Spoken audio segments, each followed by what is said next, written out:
आज हम मती रचित सुसमाचार में अध्याय 17 और 18 का अध्ययन करेंगे। 6 दिन के बाद यीशु ने पतरस और याकूब और उसके भाई यूहन्ना को साथ लिया और उन्हें एकांत में किसी ऊंचे पहाड़ पर ले गया। वहां उनके सामने उसका रूपांतर हुआ और उसका मुंह सूर्य के समान चमका और उसका वस्त्र ज्योति के समान उजला हो गया। और मूसा और एलिया उसके साथ बातें करते हुए उन्हें दिखाई दिए। इस पर पतरस ने यीशु से कहा, हे प्रभु, हमारा यहाँ रहना अच्छा है। यदि तेरी इच्छा हो तो मैं यहाँ 3 मंडप बनाऊं, एक तेरे लिए, एक मूसा के लिए और एक एलिया के लिए।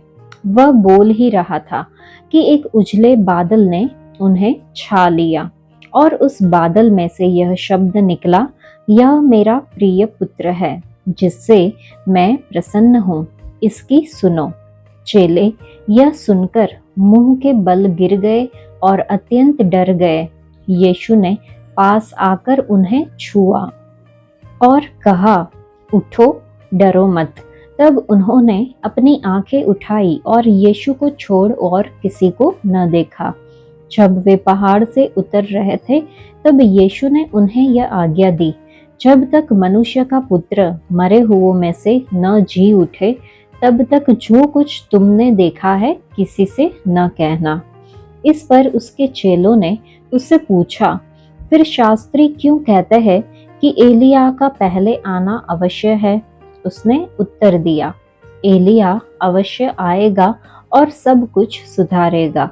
परंतु मैं तुमसे कहता हूँ कि एलिया आ चुका है और लोगों ने उसे नहीं पहचाना, परंतु जैसा चाहा वैसा ही उसके साथ किया। इसी रीति से मनुष्य का पुत्र भी उनके हाथ से दुख उठाएगा। तब चेलों ने समझा कि उसने हमसे यूहन्ना बपतिस्मा देने वाले के विषय में कहा है। जब वे भीड़ के पास पहुंचे तो एक मनुष्य उसके पास आया और घुटने टेक कर कहने लगा, हे प्रभु, मेरे पुत्र पर दया कर, क्योंकि उसको मिर्गी आती है और वह बहुत दुख उठाता है और बार बार आग में और बार बार पानी में गिर पड़ता है। मैं उसको तेरे चेलों के पास लाया था, पर वे उसे अच्छा नहीं कर सके। यीशु ने उत्तर दिया, हे अविश्वासी और हठीले लोगों, मैं कब तक तुम्हारे साथ रहूंगा? कब तक तुम्हारी सहूंगा? उसे यहाँ मेरे पास लाओ। तब यीशु ने दुष्ट आत्मा को डांटा और वह उसमें से निकल गई और लड़का उसी घड़ी अच्छा हो गया। तब चेलों ने एकांत में यीशु के पास आकर कहा, हम उसे क्यों निकाल नहीं सके?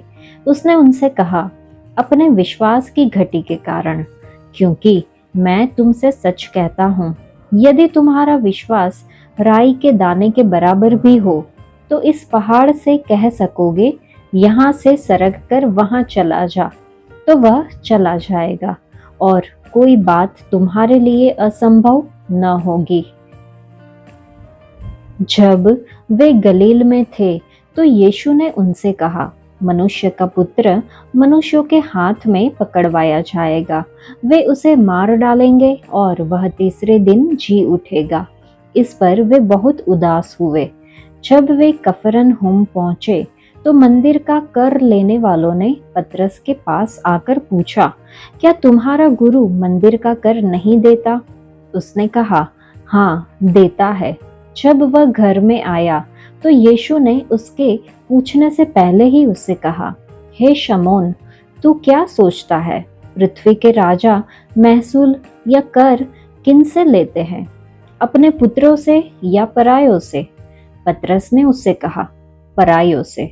यीशु ने उससे कहा, तो पुत्र बच गए, तो भी इसलिए कि हम उन्हें ठोकर न खिलाए। तू झील के किनारे जाकर बंसी डाल और जो मछली पहले निकले उसे ले। उसका मुंह खोलने पर तुझे एक सिक्का मिलेगा, उसी को लेकर मेरे और अपने बदले उन्हें दे देना। इस अध्याय में पहले 8 वचन में हम देख सकते हैं कि यीशु अपने चेलों को महिमा के लिए तैयार करते हैं, जो कि है रूपांतरण। कैसरिया फिलिपी की घटना के 6 दिन बाद यीशु ने पतरस और याकूब और यूहन्ना को अपने साथ लिया और एक ऊंचे पहाड़ पर ले गया जो गलील में किसी स्थान पर था। बाइबल के अनेक विद्वान इन 6 दिनों को काफी महत्व देते हैं। उदाहरण के लिए टीकाकार गेबेलिन कहते हैं कि 6 अंक मनुष्य का अंक है। ये संख्या कार्य के दिनों को दर्शाती है। 6 दिन के बाद जब कार्य और मनुष्य का दिन समाप्त हो जाएगा, तब प्रभु का दिन या उसका राज्य आएगा। जब लूका यह कहता है कि रूपांतरण कोई 8 दिन बाद हुआ, जो कि हम लूका रचित सुसमाचार अध्याय 9 में वचन 28 में देख सकते हैं, तो स्पष्ट है कि वह रूपांतरण वाले दिन और 6 दिन के बाद वाले दिन को भी गिन रहा है, क्योंकि 8 की संख्या पुनरुत्थान और एक नए आरंभ की संख्या है। यह उपयुक्त है कि लूका राज्य की पहचान एक नए आरंभ के रूप में करे। पतरस, याकूब और यूहन्ना को, जिन्हें उद्धारकर्ता के विशेष रूप से नजदीक रहने का सौभाग्य प्राप्त था, प्रभु यीशु को इस रूप में देखने का सुअवसर मिला। अब तक उसकी महिमा मांस की देह से ढपी हुई थी, लेकिन अब उसका मुंह और वस्त्र सूर्य की नाई चमकीला और उजला हो गया। यह उसके ईश्वरत्व का दृश्यमान प्रकटीकरण था। जिस प्रकार से पुराने नियम में महिमा का बादल या शेकेना मतलब ग्लोरी परमेश्वर की उपस्थिति के प्रतीक थे, यह दृश्य इस बात का पूर्व चित्रण था कि प्रभु यीशु जब अपना राज्य स्थापित करने के लिए आएंगे, तब वह किस तरह दिखाई देंगे। उस समय वह बलिदान के मेमने की तरह नहीं, लेकिन यहूदा के गोत्र के सिंह की तरह प्रकट होंगे। सभी जो उन्हें देखेंगे तुरंत ही परमेश्वर के पुत्र, राजाओं के राजा और प्रभुओं के प्रभु के रूप में पहचान लेंगे। मूसा और एलिया पहाड़ पर प्रकट हुए और उन्होंने मसीह की मृत्यु के विषय में चर्चा की, जो कुछ ही समय बाद यरूशलेम में घटित होने पर थी, जो कि हम लूका रचित सुसमाचार अध्याय 9 में वचन 30 और 31 में देख सकते हैं।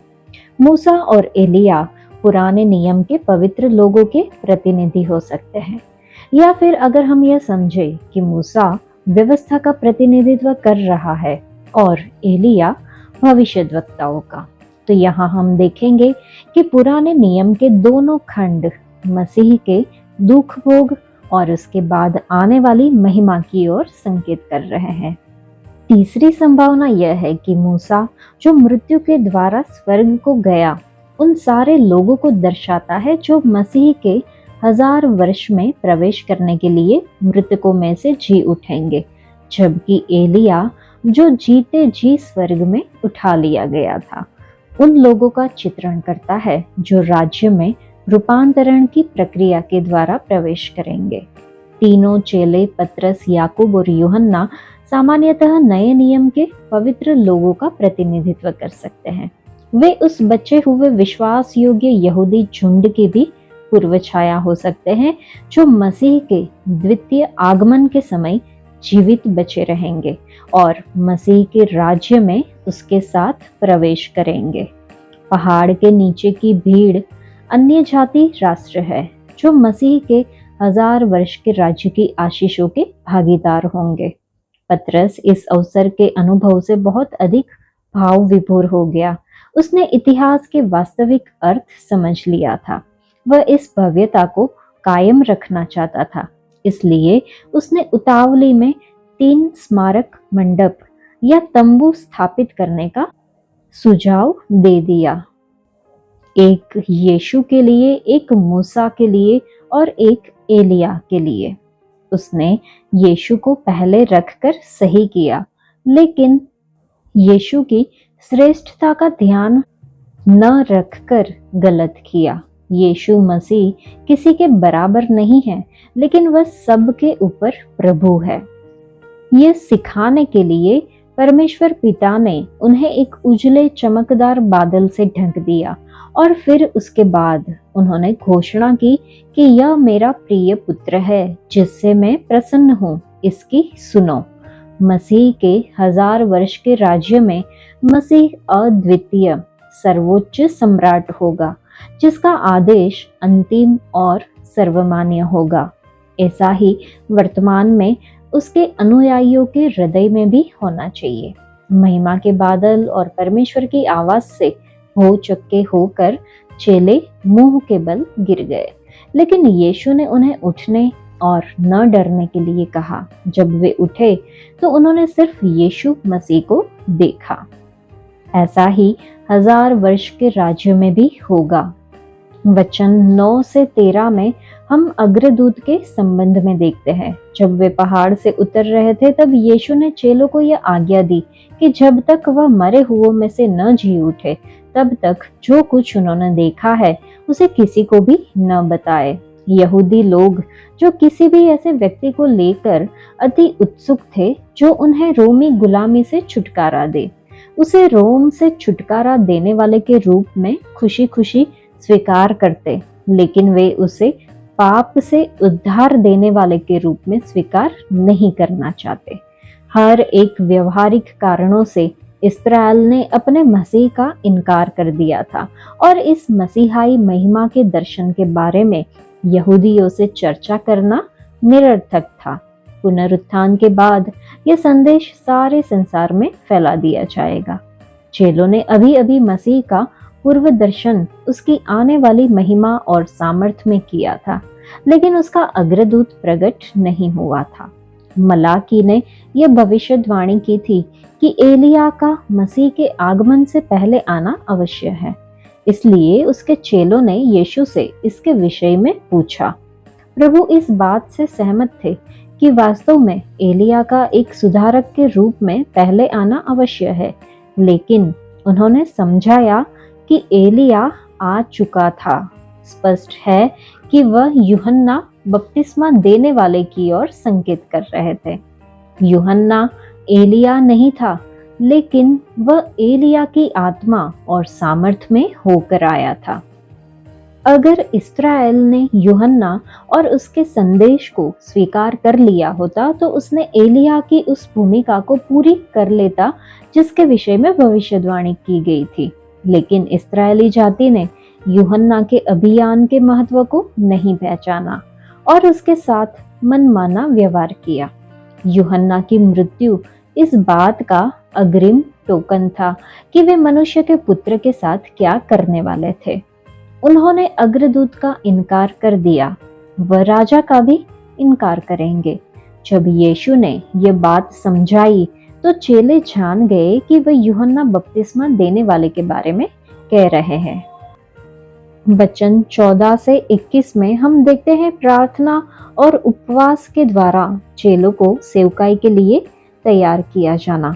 जीवन हमेशा पहाड़ की चोटी पर खड़े रहने तक ही सीमित नहीं है। आत्मिक उल्लास के क्षणों के बाद परिश्रम और ऊर्जा खपाने का समय भी आता है। एक समय आता है जब हमें पहाड़ से नीचे उतरकर मानवीय आवश्यकताओं की तराई में सेवा करनी होती है। पहाड़ के नीचे एक परेशान पिता उद्धारकर्ता की प्रतीक्षा कर रहा था। उसके सामने घुटने टेक कर उसने आवेगपूर्व विनती की कि उसका दुष्टात्मा ग्रसित पुत्र चंगा हो जाए। उसके पुत्र को मिर्गी का भयानक दौरा पड़ता था, जिसके कारण वह कभी अपने आप को आग में और बार बार पानी में फेंक देता था। इसलिए झल झल कर और डूब डूब कर उसकी बुरी हालत हो गई थी। वह शैतान के द्वारा कष्ट पहुंचाए जाने का एक उपयुक्त उदाहरण था। शैतान सबसे अधिक निर्दयी तानाशाह है। पिता सहायता के लिए चेलों के पास गया था और उसने सिर्फ यही पाया कि मनुष्य से सहायता की अपेक्षा करना व्यर्थ है। वे उसे चंगा करने में असमर्थ सिद्ध हुए। हे अविश्वासी और हठीले लोगों, मैं कब तक तुम्हारे साथ रहूंगा, ऐसा वचन में लिखा है। और यह भी लिखा है कि कब तक तुम्हारी सहूंगा। यह बात चेलों को कही गई है। उनके पास मिर्गी पीड़ित को चंगा करने के लिए विश्वास नहीं था, लेकिन इस अर्थ में वे यहूदी लोगों के एक समूह जो विश्वासहीन और टेढ़े थे उसके प्रतिनिधि थे। जैसे ही मिर्गी पीड़ित व्यक्ति यीशु के पास लाया गया, उसने दुष्ट आत्मा को घुड़का और वह उस घड़ी वहीं से अच्छा हो गया। चेले अपनी असमर्थता को लेकर उलझन में पड़ गए और उन्होंने एकांत में यीशु से इसका कारण पूछा। उसका उत्तर बिल्कुल स्पष्ट था, विश्वास की घटी।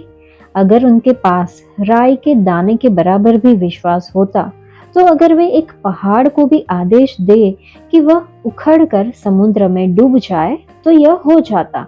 निसंदेह इसे ऐसे समझा जाना चाहिए कि सच्चे विश्वास को परमेश्वर के किसी आदेश या प्रतिज्ञा पर आधारित होना चाहिए। व्यक्तिगत सनक की तुष्टि के लिए किसी आकर्षक दिखने वाले असाधारण कार्य को करने की अपेक्षा करना विश्वास नहीं, लेकिन अहंकार होता है।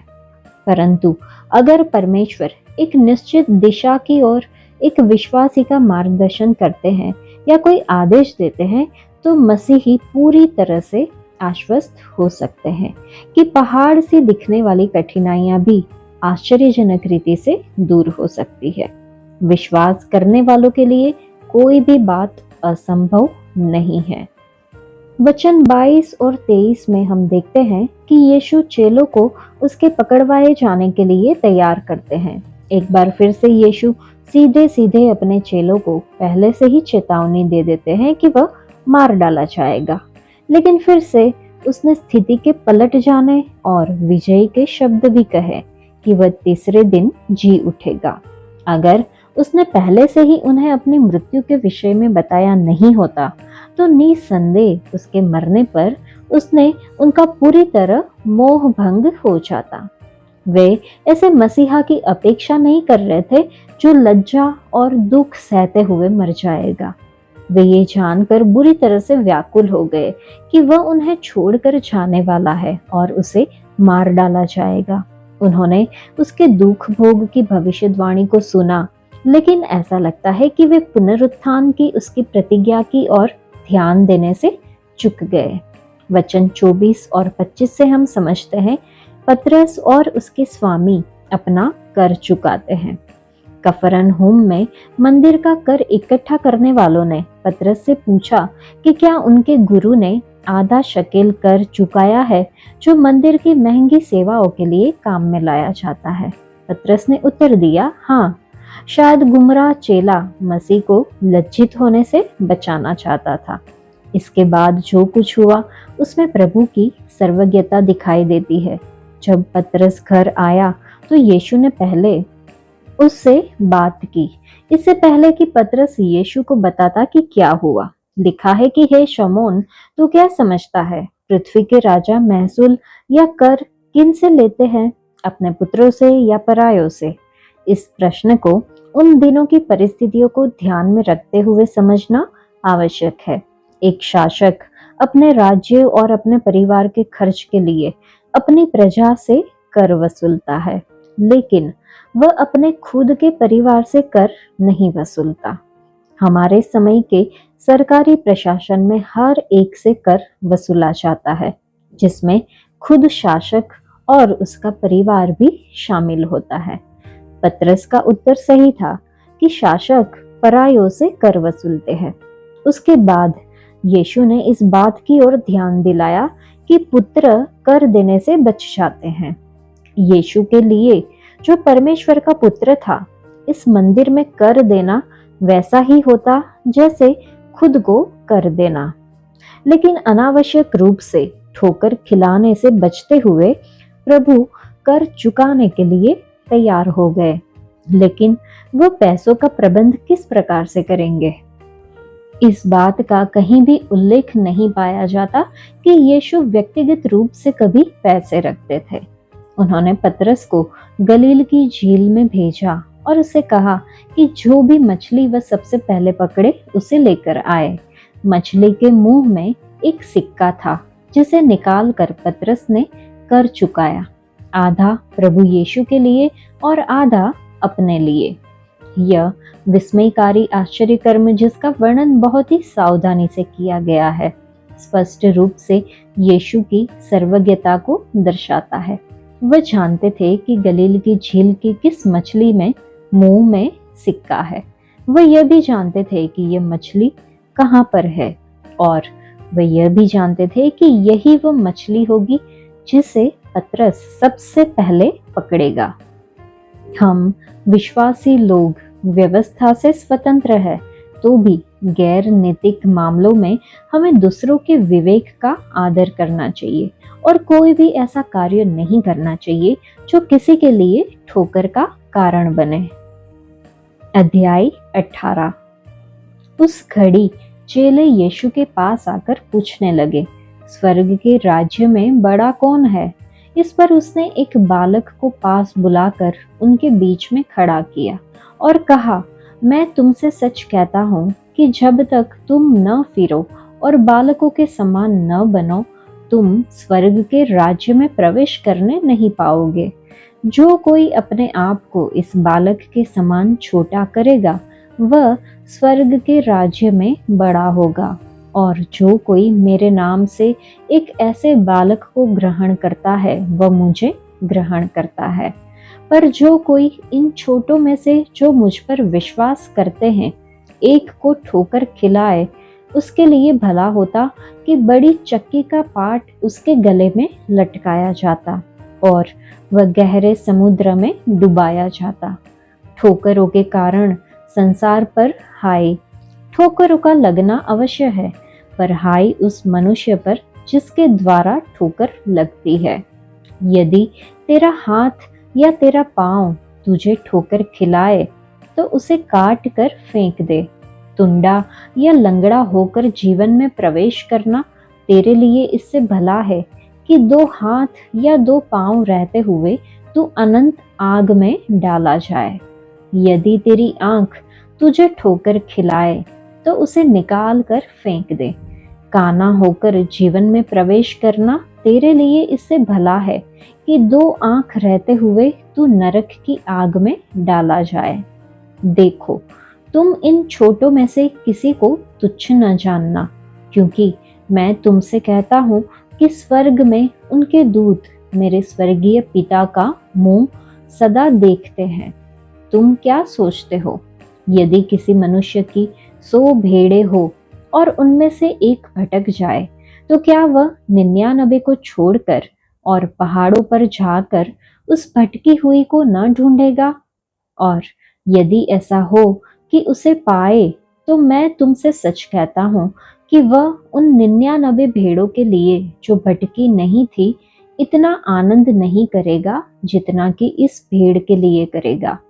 ऐसा ही तुम्हारे पिता की जो स्वर्ग में है, यह इच्छा नहीं कि इन छोटों में से एक भी नष्ट हो।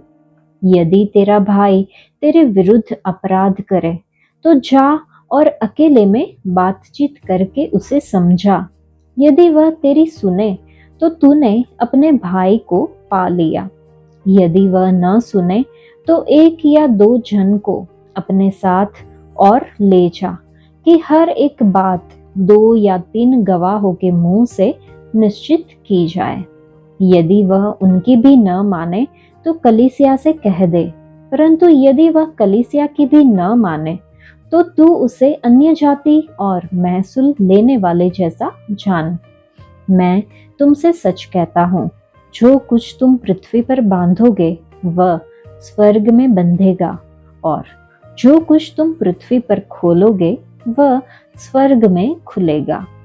फिर मैं तुमसे कहता हूँ, यदि तुम में से 2 जन पृथ्वी पर किसी बात के लिए एक मन होकर उसे मांगे, तो वह मेरे पिता की ओर से जो स्वर्ग में है उनके लिए हो जाएगी। क्योंकि जहाँ 2 या 3 मेरे नाम पर इकट्ठा होते हैं, वहाँ मैं उनके बीच में होता हूँ। तब पतरस ने पास आकर उससे कहा, हे प्रभु, यदि मेरा भाई अपराध करता रहे, तो मैं कितनी बार उसे क्षमा करूं? क्या 7 बार तक? यीशु ने उसे कहा, मैं तुझसे यह नहीं कहता कि 7 बार तक, वरन 7 बार के 70 गुने तक। इसलिए स्वर्ग का राज्य उस राजा के समान है जिसने अपने दासों से लेखा लेना चाहा।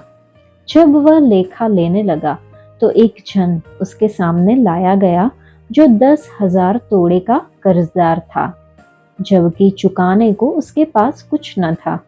तो उसके स्वामी ने कहा, यह और इसकी पत्नी और बाल बच्चे और जो कुछ इसका है सब बेचा जाए और कर्ज चुका दिया जाए। इस पर उस दास ने गिरकर उसे प्रणाम किया और कहा, हे स्वामी धीरज धर, मैं सब कुछ भर दूंगा।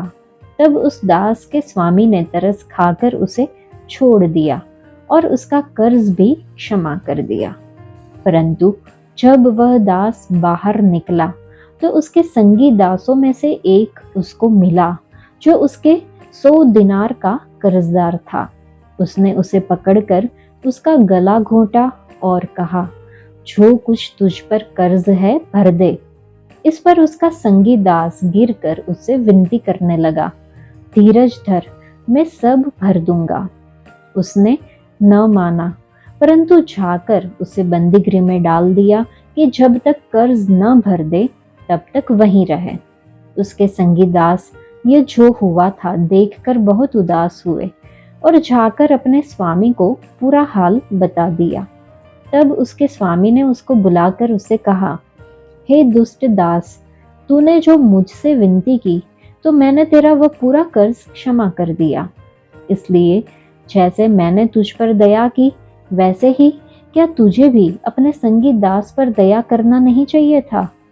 और उसके स्वामी ने क्रोध में आकर उसे दंड देने वालों के हाथ में सौंप दिया कि जब तक वह सब कर्ज भर न दे तब तक उनके हाथ में रहे। इसी प्रकार यदि तुम में से हर एक अपने भाई को मन से क्षमा न करेगा तो मेरा पिता जो स्वर्ग में है तुमसे भी वैसा ही करेगा। इस अध्याय के पहले 6 वचन में हम दीनता के विषय में देखते हैं। इस अध्याय को महानता और क्षमाशीलता पर दिया गया उपदेश कहा गया है। इसमें ऐसे आचरणों की रूपरेखा दी गई है जो उन लोगों के लिए उपयुक्त है जो अपने आप को मसीह राजा की प्रजा होने का दावा करते हैं। चेलों ने हमेशा ही ये सोचा था कि स्वर्ग का राज्य शांति और समृद्धि का स्वर्णिम युग होगा। अब वे इसमें अधिक से अधिक महत्वपूर्ण वचनों को हासिल करने की लालच में पड़ गए। उनकी स्वार्थपूर्ण आत्मा इस प्रश्न में दिखाई देती है, जहां पे है कि स्वर्ग के राज्य में बड़ा कौन है। यीशु ने एक जीता जागता उदाहरण देते हुए इसका उत्तर दिया। उनके बीच में एक बालक को खड़ा करते हुए उसने कहा कि मनुष्य को मन फिराकर बालक के समान बनना जरूरी है अगर वह स्वर्ग के राज्य में प्रवेश करना चाहता है। वह स्वर्ग के राज्य के आंतरिक पहलू के बारे में कह रहा था।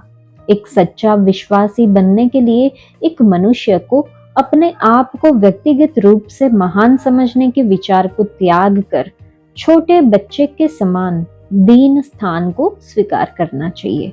इसका आरंभ तब होता है जब वह अपनी पापमयता और अयोग्यता को मान करके प्रभु यीशु को अपनी एकमात्र आशा के रूप में स्वीकार करते हैं। ऐसा रवैया उसके जीवन भर कायम रहना चाहिए। यीशु मसीह यह नहीं कह रहे थे कि उसके चेलों ने उद्धार नहीं पाया है। यहूदा को छोड़ बाकी सभी उस पर सच्चा विश्वास रखते थे और इसलिए उन्हें धर्मी ठहराया गया था, लेकिन उन्होंने अब तक पवित्र आत्मा को उनमें वास करने वाले व्यक्तित्व के रूप में स्वीकार नहीं किया था और इसलिए उनमें सच्ची दीनता के लिए आवश्यक सामर्थ्य की कमी थी जो वर्तमान में हमारे पास है। साथ ही उन्हें इस अर्थ में भी मन फिराना था कि वे अपने सारे गलत विचारों को बदलकर उन्हें स्वर्ग के राज्य के अनुरूप बनाए। स्वर्ग के राज्य में सबसे महान व्यक्ति वह है जो अपने आप को एक बालक के समान छोटा बनाता है। स्पष्ट है कि स्वर्ग के राज्य के आदर्श और मूल्य संसार के आदर्श और मूल्यों के बिल्कुल विपरीत है। विचार करने के हमारे पूरे तरीके को ही पलट दिया जाना जरूरी है। हमें मसीह के विचारों के अनुरूप विचार करना चाहिए। यहाँ पर प्रभु यीशु एक भौतिक बालक के विषय से आगे बढ़कर एक आत्मिक बालक के विषय में कहने लगते हैं, जो कि वचन 5 से हम समझ सकते हैं। जो कोई उसके दीन अनुयायियों को उसके नाम से ग्रहण करता है, उसे यह मानकर प्रतिफल लिया जाएगा कि उसने खुद प्रभु को ग्रहण किया। प्रभु के अनुयायियों के साथ जो कुछ किया जाता है वह ऐसा माना जाता है कि मानो यह प्रभु के साथ किया गया। दूसरी ओर जो कोई एक विश्वासी को पाप करने के लिए बहकाता है, वह अपने ऊपर बहुत बड़ा दोष लाता है। उसके लिए भला होता कि वह अपने गले में एक चक्की बांध लेता और अपने आप को समुद्र की गहराइयों में डुबो देता।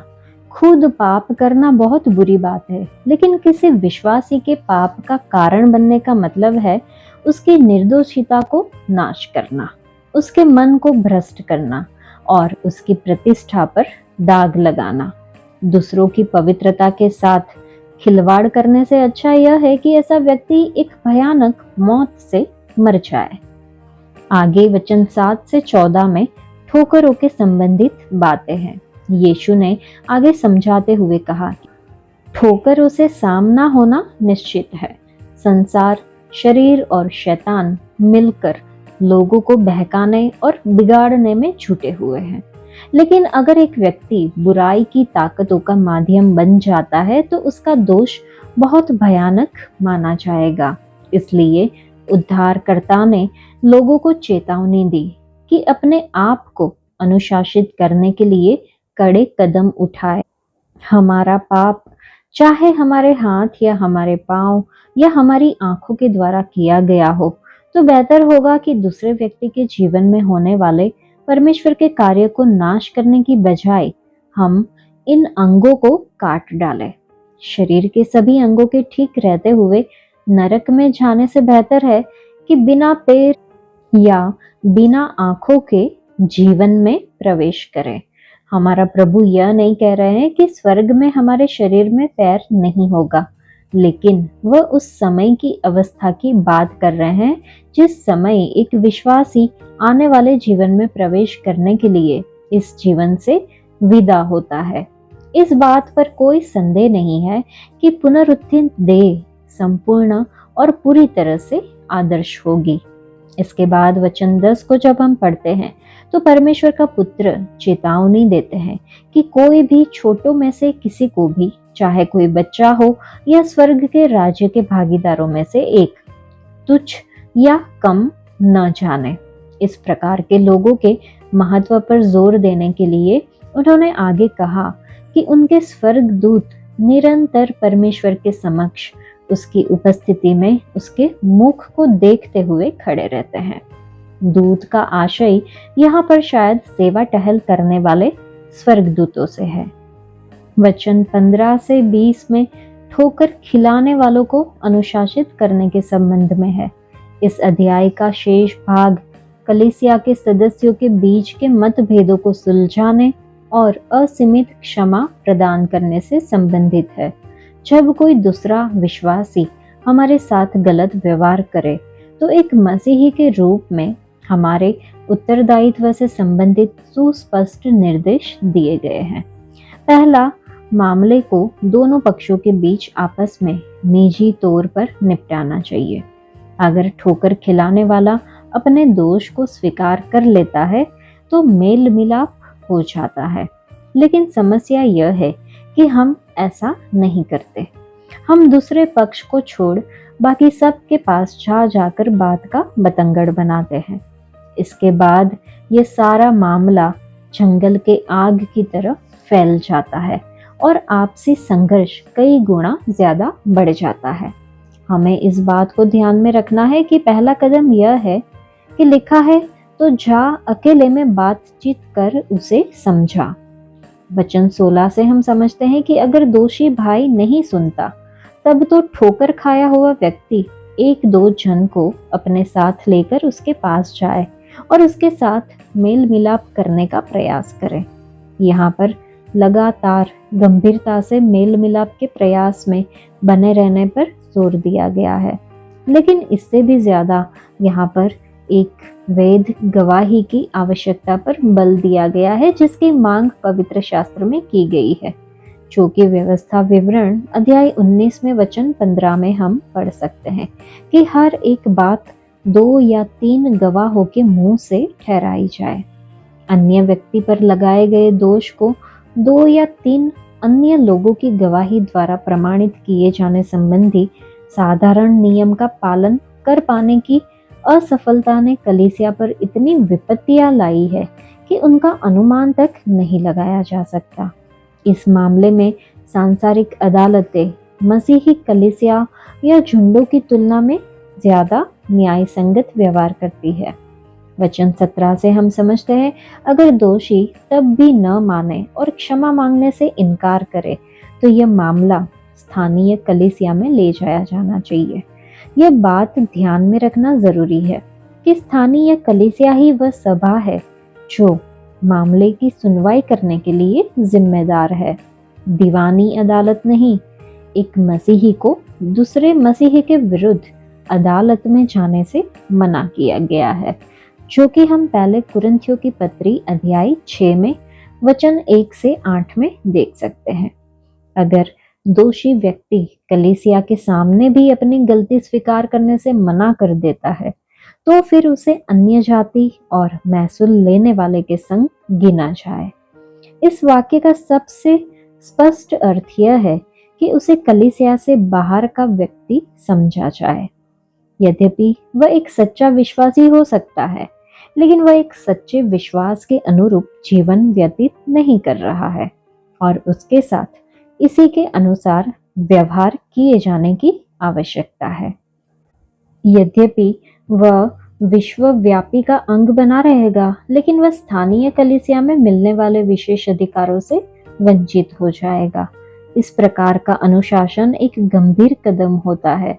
यह अस्थायी तौर पर एक विश्वासी को शैतान के हाथ में सौंप देता है, जैसा कि पौलुस कहता है कि ऐसा मनुष्य शरीर के विनाश के लिए शैतान को सौंपा जाए, ताकि उसकी आत्मा प्रभु के दिन में उद्धार पाए। इसका उद्देश्य उसका दिमाग ठिकाने लगाना और उसके पापों का अंगीकार करने के लिए बाध्य करना होता है। इस दौरान अन्य विश्वासी उसके साथ शिष्टाचार का व्यवहार करें, लेकिन अपने रवैये के द्वारा यह भी दर्शाए कि वे उसके पाप की सराहना नहीं करते और वे उसे एक संगी विश्वासी न मानते हुए उसके साथ संगति नहीं कर सकते। लेकिन जैसे ही उस व्यक्ति में सच्चे पश्चाताप के प्रमाण दिखाई दे, तो कलीसिया को उसे वापस संगति में ग्रहण करने के लिए तत्पर रहना चाहिए। वचन 18 आगे के वचनों से जुड़ा हुआ है। जब एक कलीसिया प्रार्थना पूर्वक और परमेश्वर के वचन के प्रति आज्ञाकारी रहते हुए एक व्यक्ति पर अनुशासनात्मक कार्यवाही करती है, तो इस प्रकार के कदम का स्वर्ग में आदर किया जाता है। जब अनुशासित किया गया व्यक्ति पश्चाताप करता है और अपने पापों को अंगीकार करता है और फिर कलीसिया उसे अपनी संगति में फिर से शामिल कर लेती है, तो परमेश्वर इस खोलने वाले कदम का भी अनुसमर्थन करते हैं, जो कि हम यूहन्ना की पत्री अध्याय 20 में वचन 23 में देख सकते हैं।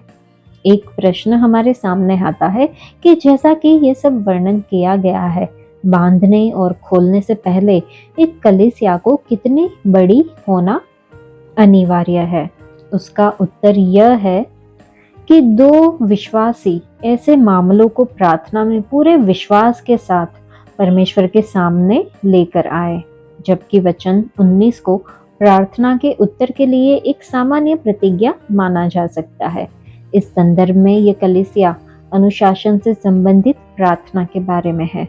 जब सामान्य रूप से सामूहिक प्रार्थना के संदर्भ में इसे लागू किया जाता है, तो इसे प्रार्थना पर दी गई अन्य सभी शिक्षाओं के प्रकाश में देखा जाना चाहिए। उदाहरण के लिए हमारी प्रार्थनाएं इस प्रकार की होनी चाहिए, जैसे कि परमेश्वर द्वारा प्रकट की गई इच्छा के अनुरूप, विश्वास से, मन की सच्चाई से। वचन 20 की व्याख्या इसके संदर्भ को ध्यान में रखते हुए की जानी चाहिए। प्राथमिक रूप से यह भाग न तो अपने सरलतम रूप में नया नियम कलीसिया की संरचना और न ही एक सामान्य प्रार्थना सभा की ओर संकेत करता है, लेकिन यहाँ पर एक ऐसी सभा के विषय में कहा गया है जिसमें कलीसिया किसी पाप के कारण अलग हुए दो मसीहियों के बीच मेल मिलाप के लिए इकट्ठी होती है। यह बात विश्वासियों की हर प्रकार की सभा पर लागू की जा सकती है जिसका केंद्र मसीह होता है, लेकिन यहाँ पर एक विशेष प्रकार की सभा को ध्यान में रखा गया है। उसके नाम से इकट्ठा होने का मतलब है उसे पूरी तरह से प्रभु मानते हुए और उसके वचन के प्रति आज्ञाकारी बने रहते हुए इकट्ठा होना। कोई भी समूह यह दावा नहीं कर सकता कि सिर्फ वे ही एकमात्र ऐसे समूह है जो उसके नाम से इकट्ठे होते हैं। अगर ऐसा होता तो उसकी उपस्थिति पृथ्वी पर उसकी देह के एक छोटे से भाग तक की सीमित रह जाती। जहां कहीं 2 या 3 उसे अपना प्रभु और उद्धारकर्ता मानते हुए उसके नाम पर इकट्ठे होते हैं, वह उनके बीच में होता है। वचन 21 से 35 तक असीमित क्षमा के संबंधित बातें हैं, जहां पर हम देखते हैं कि पतरस ने एक प्रश्न किया कि अगर कोई भाई उसके विरुद्ध कोई पाप करे तो उसे कितनी बार क्षमा किया जाना चाहिए। शायद उसने सोचा कि 7 बार क्षमा करने की बात कर वह कुछ ज्यादा ही अनुग्रह जता रहा है। यीशु ने उत्तर दिया, 7 बार नहीं वरन 7 बार के 70 गुणे तक। प्रभु यीशु यह नहीं कह रहे कि शब्दशः 490 बार क्षमा किया जाए। यह असीमित बार क्षमा करने के लिए एक प्रतीकात्मक तरीका है।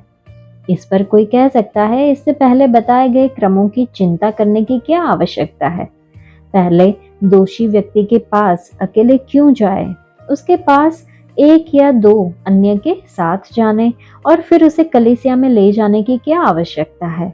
उसे सीधे सीधे क्षमा कर दिया जाए और यहीं पर सारा मामला समाप्त कर दिया जाए। इसका उत्तर यह है कि क्षमा दिए जाने की एक क्रमवार प्रक्रिया है। जैसे कि जब कोई भाई मेरे साथ कुछ गलत करता है या मेरे विरुद्ध पाप करता है तो मुझे उसे अपने हृदय में तुरंत ही क्षमा कर देना चाहिए। इससे मैं उस कड़वे और अक्षमाशील आत्मा से मुक्त हो जाता हूँ और गेंद को उसके पाले में डाल देता हूँ। दूसरा, जबकि मैंने उसे अपने हृदय में क्षमा कर दिया है तो मैं उसे अब भी नहीं बताता हूँ कि मैंने उसे क्षमा कर दिया है। सार्वजनिक रूप से उसे क्षमा करना न्यायोचित नहीं होगा अगर उसने पश्चाताप नहीं किया है। इसलिए यह मेरी जिम्मेदारी है कि मैं उसके पास जाऊं और प्रेम भाव में होकर उसे अंगीकार करने के लिए प्रेरित करने की आशा में उसे सुधारूं। तीसरी बात, जैसे ही वह क्षमा मांगे और अपने पाप का अंगीकार करे, मैं उसे बता दूं कि मैंने उसे क्षमा कर दिया है। उसके बाद यीशु मसीह स्वर्ग के राज्य के संबंध में एक दृष्टांत बताते हैं जिसमें ऐसे लोगों द्वारा जो खुद दूसरों के द्वारा क्षमा कर दिए गए हैं, क्षमाशीलता न दिखाए जाने के परिणाम के बारे में बताया गया है। यह कहानी एक ऐसे राजा के विषय में है जो अपने द्वारा दिए गए सारे कर्जों को वसूलना चाहता था। एक सेवक जो 10,000 तोड़े धारता था दिवालिया हो गया था, इसलिए उसके स्वामी ने आदेश दिया कि उसे और उसके परिवार को गुलाम बनाकर बेच दिया जाए और उससे मिले पैसे से कर्ज चुकाया जाए। परेशान सेवक ने समय के लिए विनय अनुयायी किया और उससे प्रतिज्ञा की कि अगर उसे समय दिया जाए तो वह सारा कर्ज चुका देगा। जब स्वामी ने अपने दास की दीनहीन दशा को देखा तो उसने पूरे के पूरे 10,000 तोड़े माफ कर दिए। यह न्याय का नहीं, लेकिन अनुग्रह का महाप्रदर्शन था। अब उस दास का एक संगी दास भी था, जिस पर पहले वाले दास के 100 दिनार उधार थे। उसे क्षमा करने की बजाय उसने उसका गला घोंटा और पूरी राशि चुकाने के लिए कहा। इस अभागे कर्जदार ने कुछ और समय के लिए निवेदन किया, लेकिन इसका कोई लाभ न हुआ। वह बंदी गृह में डाल दिया गया जब तक कि वह अपना कर्ज न उतार दे। यह उसके लिए और भी कठिन हो गया, क्योंकि जब तक कि वह बंदी गृह में है, पैसे कमाने की उसकी सारी संभावना समाप्त हो गई। दूसरे दास इस असंगत आचरण से अत्यंत क्रोधित हो गए और उन्होंने अपने स्वामी को इसके विषय में बता दिया। स्वामी यह सुनकर इस निर्दयी दास से अति क्रोधित हुआ। खुद का बहुत बड़ा कर्ज माफ कर दिए जाने के बाद भी यह दास अपने छोटे कर्जदार को माफ करने के लिए तैयार नहीं था। इसलिए उसे बंदी गृह में डाल दिया गया जब तक कि वह अपना कर्ज न चुका दे। इसमें दी गई व्यवहारिक शिक्षा बिल्कुल स्पष्ट है। परमेश्वर वह राजा है, उसके सभी दासों पर पाप का एक बहुत बड़ा कर्ज है, जिसे वे देने में असमर्थ है। प्रभु ने अद्भुत अनुग्रह और करुणा दर्शाते हुए इस कर्ज को चुका दिया और पूरी तरह से सेंतमेंत क्षमा प्रदान कर दी।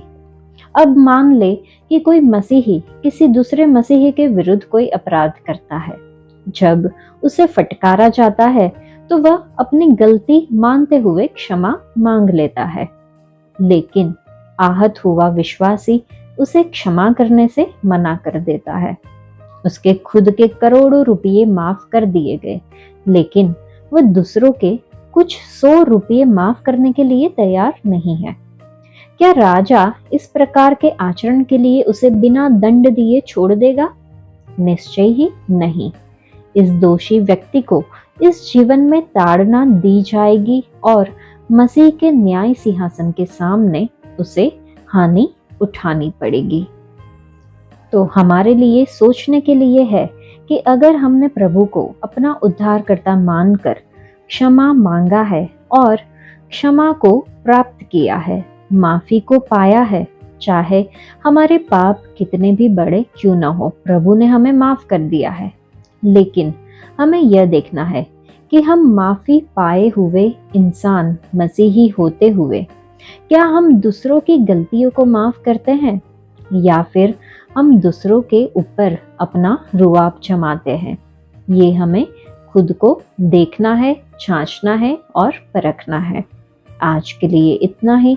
परमेश्वर आप सबको आशीष दे। धन्यवाद।